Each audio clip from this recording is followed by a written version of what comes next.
My in-laws made a group chat called Family Only and left me out of it. I found out when my husband left his phone unlocked. When I confronted him, he said, "It's just for planning things." I didn't argue. I just started making my own plans. The next time they had a get-together, I sent a group text with a photo from the beach and the caption, "Some families know how to include everyone." I grew up thinking family meant loyalty. You showed up for people.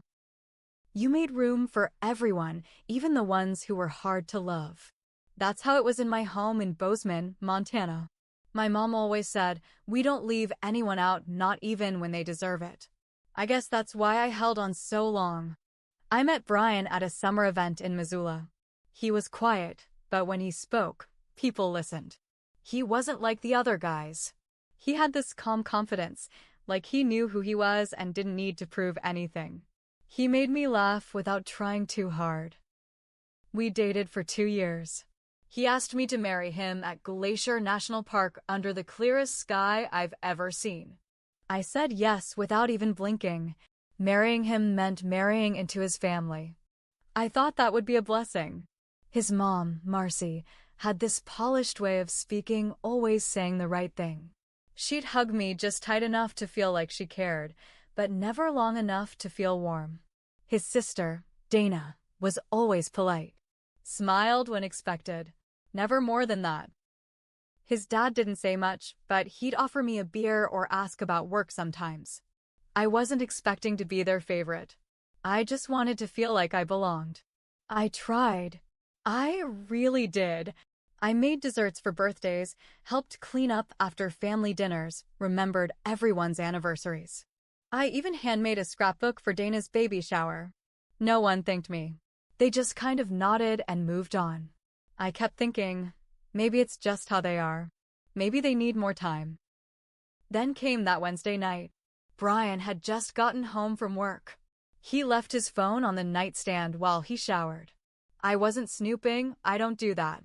But when it buzzed 3 times in a row and I saw the words "family only" on the screen, something inside me froze. I stared at it. I tapped it. There it was. A group chat with everyone in his family. Everyone except me. Photos from a backyard barbecue I had no clue happened. Plans for an upcoming birthday dinner. Talk about Dana's kids and who was bringing what for game night. Not a single mention of me. Not one. I didn't even know they had game nights without me.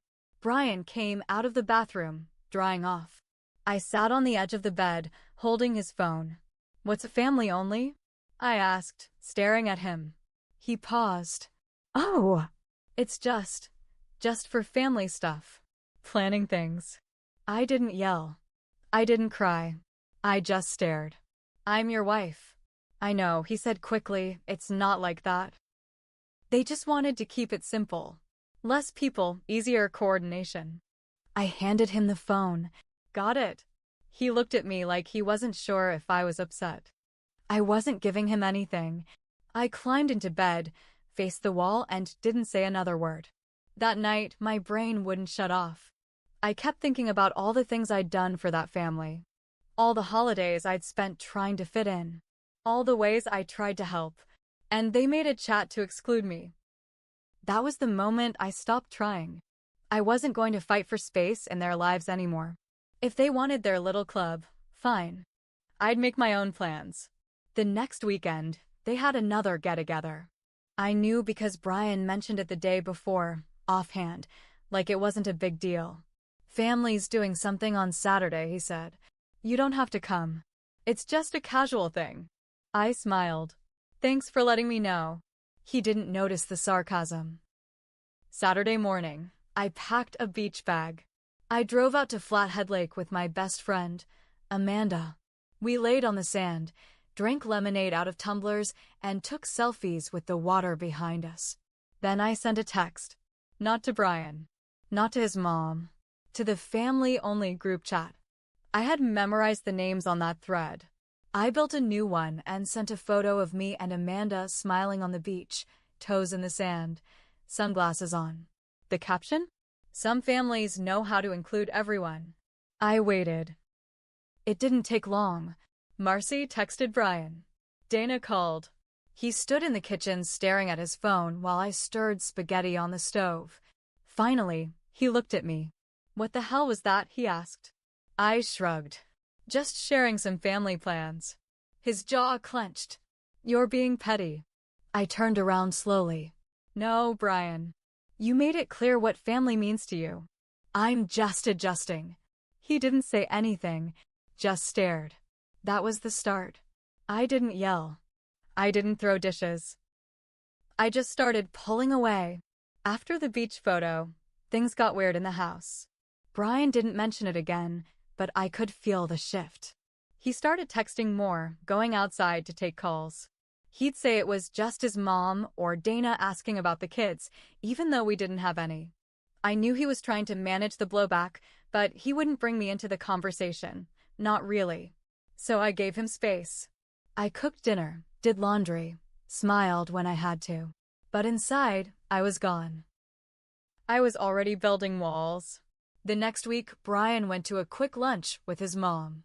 He came back quiet, tapping his keys against the counter while I unloaded groceries. "She's hurt," he finally said. I didn't turn around. "Is that so?" "She said she didn't mean for you to feel left out. They just didn't think you'd want to be in the group." That hit hard. I turned, eyes narrowed. I planned Dana's baby shower. I showed up to their recitals. I sat in a church pew for 4 hours when your cousin got baptized at 30. But yeah, I must have seemed uninterested. Brian flinched. "They're not saying you're a bad person." "No," I said flatly, "just not family." He had no answer. A few days later, I got a DM from Brian's cousin Jenny. We'd barely spoken before, but now she messaged me directly. "Hey, just so you know, I thought it was shitty they left you out of the chat. You didn't hear it from me, but Marcy called you overly emotional and said you'd just complicate things." I stared at the message for a long time. Then I took a screenshot. I texted it to Brian. He didn't reply. Not that night. Not the next morning. When he came home from work, he went straight to the fridge, didn't even look at me. "She didn't mean it like that." I laughed out loud. "Do you even hear yourself anymore?" That night, I slept on the couch. A week later, I got an invitation from Amanda.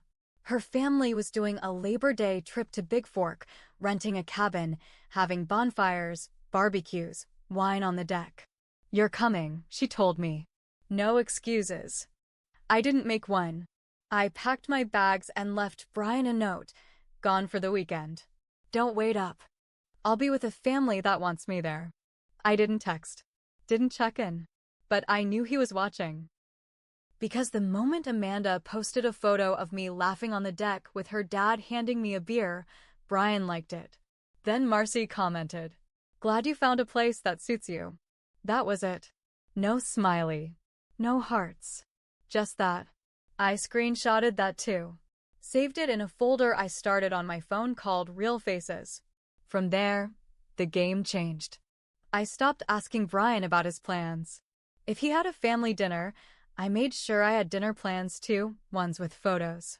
I got closer to Amanda's family.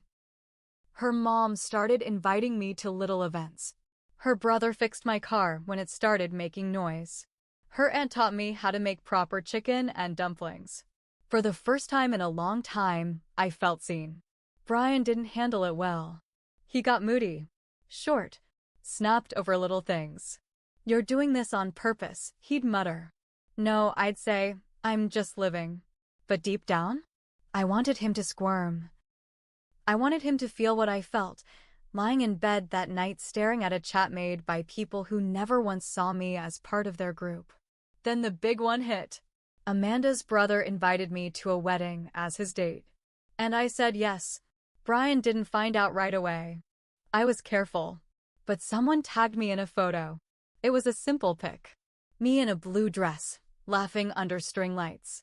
Amanda's brother standing next to me, not even touching me. Still, Brian exploded. He called me at 1:14 a.m. "You want to explain this?" "No," I said. "I really don't." The next morning, Brian wasn't home.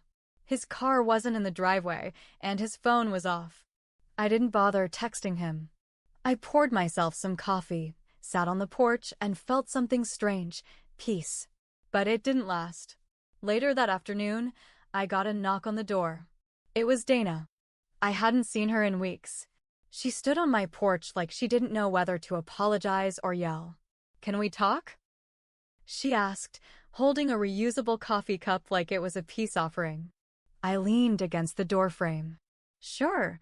She stepped inside like it was still her house. Sat at my kitchen table. Looked around, like she was judging how clean it was. "I'm not here to fight," she said. "But I need to say something." "Go ahead," I said flatly. "I don't know what's going on between you and Brian, but it's making Mom sick. She's worried. She says you're changing." I almost laughed. "I'm not changing. I just stopped pretending." Dana sighed. "Look, I'll admit the group chat was messed up. But Mom said it wasn't meant to hurt you." "It did," I said. "And none of you cared." She looked down. "I told her we should have added you." That one stung more than I expected. "I wasn't even worth fighting for?" "You didn't say anything at the time," I said. "None of you did." She looked up, frustrated. "Because it's hard to be around you sometimes. You're quiet. You hold back. You don't let people in." I stared at her, stunned. "So, because I'm not loud or clingy like you, I don't belong?" "That's not what I meant." "No," I said, voice hard. "I think it is." She stood up. "I'm trying to help." "No. You're trying to make yourself feel better." She left. I didn't hear from Brian that night either. But the next morning, I woke up to an email from Brian's lawyer. Subject: Separation Agreement Proposal. I stared at the screen. No fight. No conversation. Just a cold email. Attached was a document about dividing property, car titles, a note about the house. Clean, businesslike. No mention of what we'd shared. No apology. Just bullet points and clauses. That's when I knew. This wasn't just about a group chat. They never wanted me. Not one of them. And now, they wanted me gone. But I wasn't leaving quietly. I stared at that email for over an hour. He didn't call. Didn't text. He just passed me off to a lawyer like I was something to be checked off a to-do list. That night, I poured a glass of wine and opened my laptop. I didn't cry. I didn't even shake. I just opened every folder, every message, every screenshot I'd saved over the past few months. The Real Faces folder was full now. Texts from Marcy, screenshots from Dana's social posts, Brian's cousin gossiping about his friend, from work, a woman I had already suspected but never brought up. I had enough. Brian wanted to play this like a business deal? Fine. I started by forwarding those screenshots, every last one of them, to myself, Amanda, and a private folder I titled Insurance. Then I replied to his lawyer. "I'll sign, but I want the house. And the Subaru. And half the savings. If not, I'll be showing some things to your client's boss, his extended family, and every mutual friend we've got." I never heard directly from Brian again. But the next day, a different lawyer emailed me, a nicer one. They agreed to everything. I signed, and within a month, Brian moved out. He didn't even fight for the couch. Marcy didn't reach out. Dana unfriended me on everything. Fine by me. I kept quiet for a while. But then Amanda's mom invited me to her birthday dinner. A big, outdoor family thing, full of love and noise and warmth. And that's where I posted my final move. A group photo. Me, Amanda, her parents, her cousins, her brother. Still just a friend. People ask. But no. We were smiling, wine in hand, plates full of food. My caption? Real family isn't blood. It's who shows up and stays. I didn't tag anyone. Didn't need to. Within a week, Jenny, the cousin, texted me again. "Everyone saw your post. Marcy's pissed. Dana says it was tacky. Brian looks like hell." I stared at the message and replied, "Not my family. Not my problem." But here's the honest part. Even though I won, if you want to call it that, it still hurt. I spent years trying to be part of something that never wanted me. I gave my heart to a man who didn't have the spine to stand up for me. And I changed. I don't trust like I used to. I look for signs now, clues that people don't mean what they say. That's the price I paid. So yeah, I got the house. I got peace. I got revenge. But I also got scars. I just don't let them show.